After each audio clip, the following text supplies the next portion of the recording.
Kita nggak bisa mengintervensi apa yang dilakukan oleh KPK, dan kita menghormati KPK itu sebagai satu lembaga negara, penegak hukum yang secara independen menegakkan hukum, termasuk juga kewenangan yang ada pada mereka untuk menahan, mencegah orang pergi ke luar negeri dan sebagainya, yang kita hormati keputusan yang diambil oleh KPK. Jadi kepada orang yang ditahan oleh KPK itu kita hormati juga hak-haknya untuk melakukan pembelaan.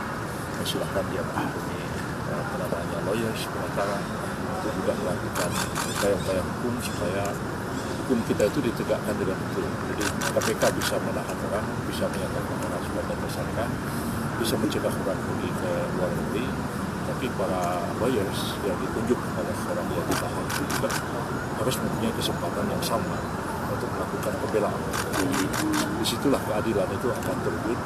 KPK boleh melakukan ini, tapi dia juga bisa menggunakan lawyer untuk juga membela kepentingan hukum. Jadi kalau saya melihatnya dari segi itu.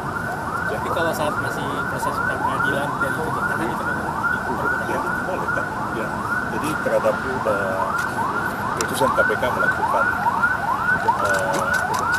kalau orang ditahan mungkin belum ada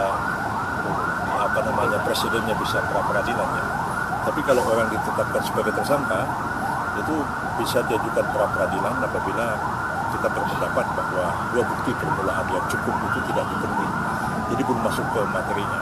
Tapi kalau ada pihak yang mengatakan ketika dia ditahan, bisa nggak keputusan penahanan itu digugat pra-peradilan? Memang aturan hukum kita belum ada.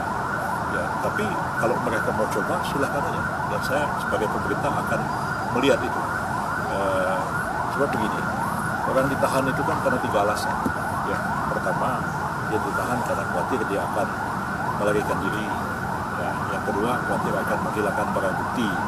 Ketiga, khawatir akan mengulangi tindak pidana yang dilakukan.